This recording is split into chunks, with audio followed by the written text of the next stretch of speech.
Story: Hans in luck.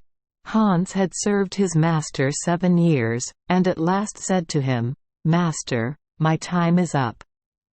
I should like to go home and see my mother, so give me my wages." And the master said, "You have been a faithful and good servant, so your pay shall be handsome." Then he gave him a piece of silver that was as big as his head. Hans took out his pocket handkerchief, put the piece of silver into it, threw it over his shoulder, and jogged off homewards. As he went lazily on, dragging one foot after another, a man came in sight, trotting along gaily on a capital horse. "Ah," said Hans aloud, "what a fine thing it is to ride on horseback. There he sits as if he were at home in his chair. He trips against no stones, spares his shoes, and yet gets on he hardly knows how." The horseman heard this, and said, "Well, Hans, why do you go on foot, then?" "Ah," said he, "I have this load to carry. To be sure, it is silver, but it is so heavy that I can't hold up my head, and it hurts my shoulder sadly." "What do you say to changing?" said the horseman. "I will give you my horse, and you shall give me the silver." "With all my heart," said Hans, "but I tell you one thing. You will have a weary task to drag it along." The horseman got off, took the silver, helped Hans up, gave him the bridle into his hand, and said, "When you want to go very fast, you must smack your lips loud and cry, 'Jip.'" Hans was delighted as he sat on the horse, and rode merrily on. After a time he thought he should like to go a little faster, so he smacked his lips and cried, "Jip." Away went the horse full gallop, and before Hans knew what he was about, he was thrown off, and lay in a ditch by the wayside, and his horse would have run off if a shepherd, who was coming by driving a cow, had not stopped it. Hans soon came to himself, and got upon his legs again. He was sadly vexed, and said to the shepherd, "This riding is no joke when a man gets on a beast like this, that stumbles and flings him off as if he would break his neck. However, I'm off now once for all. I like your cow a great deal better. One can walk along at one's leisure behind her, and have milk, butter, and cheese every day into the bargain. What would I give to have such a cow?" "Well," said the shepherd, "if you are so fond of her, I will change my cow for your horse." "Done," said Hans merrily. The shepherd jumped upon the horse and away he rode. Hans drove off his cow quietly, and thought his bargain a very lucky one. "If I have only a piece of bread, and I certainly shall be able to get that, I can, whenever I like, eat my butter and cheese with it, and when I am thirsty I can milk my cow and drink the milk. What can I wish for more?" said he. When he came to an inn he halted, ate up all his bread, and gave away his last penny for a glass of beer. Then he drove his cow towards his mother's village.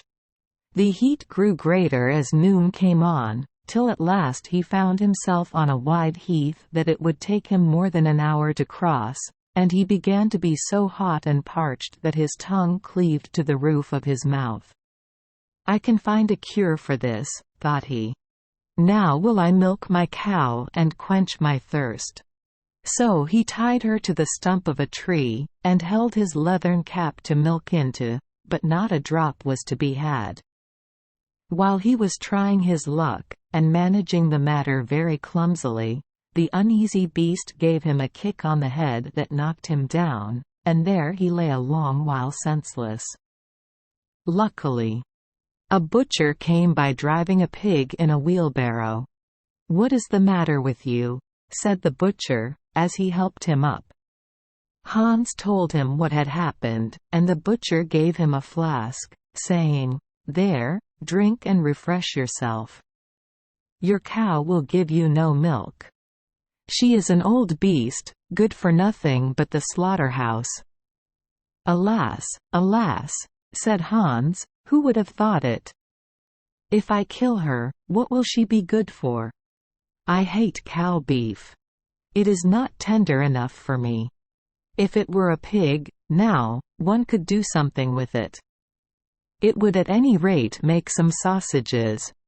"Well," said the butcher, "to please you I'll change and give you the pig for the cow."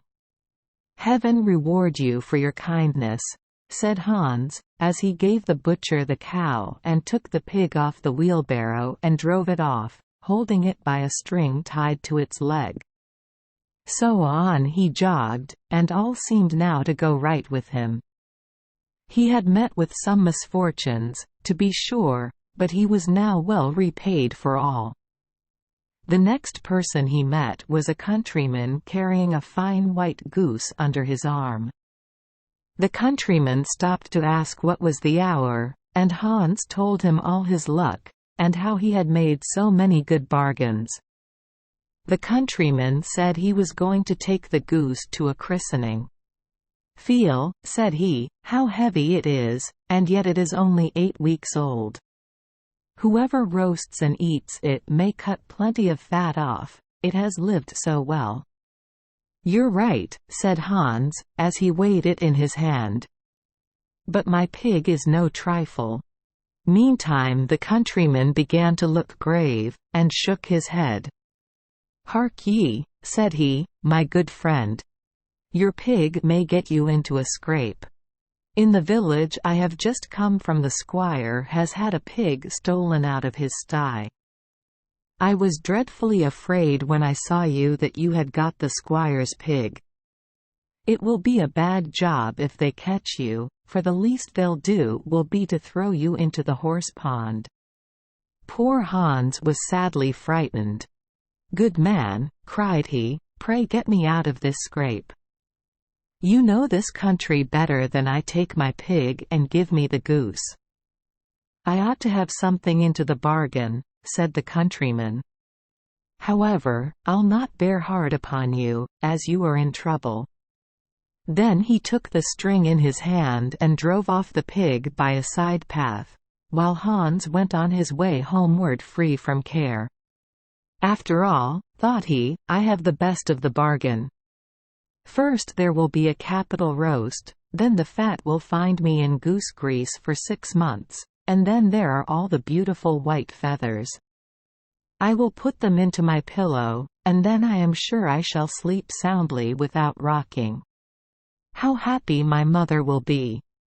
As he came to the last village he saw a scissors grinder, with his wheel, working away and singing, "O'er hill and o'er dale so happy I roam, work light and live well, all the world is my home.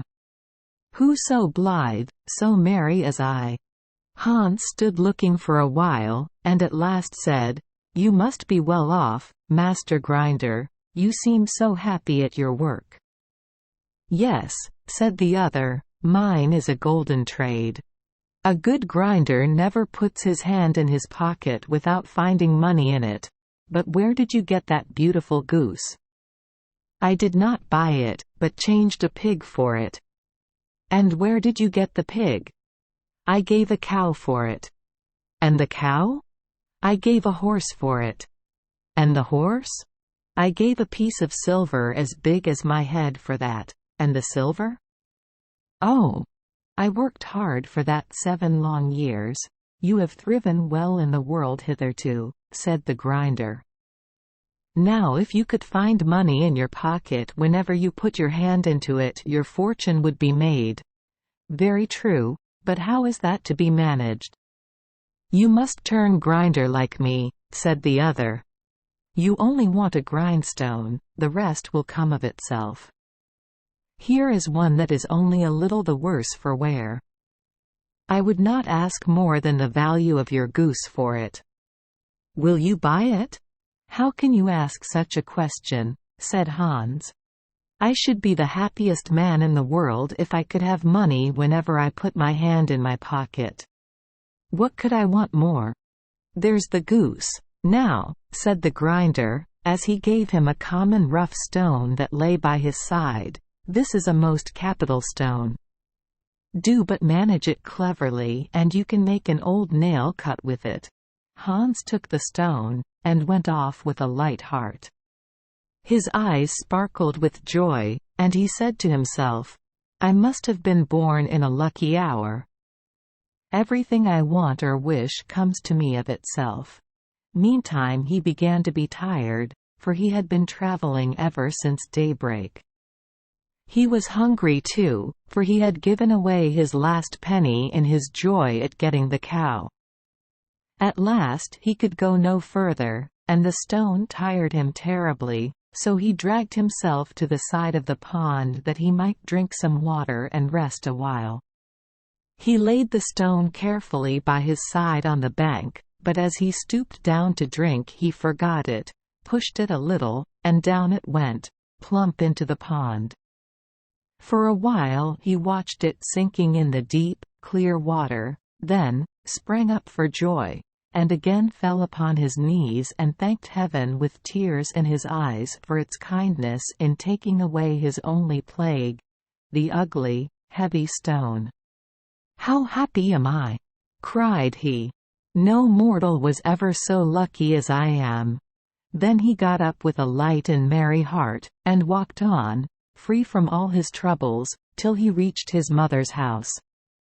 Thank you for joining us for today's fairy tale. We hope these stories bring joy and meaning to your day.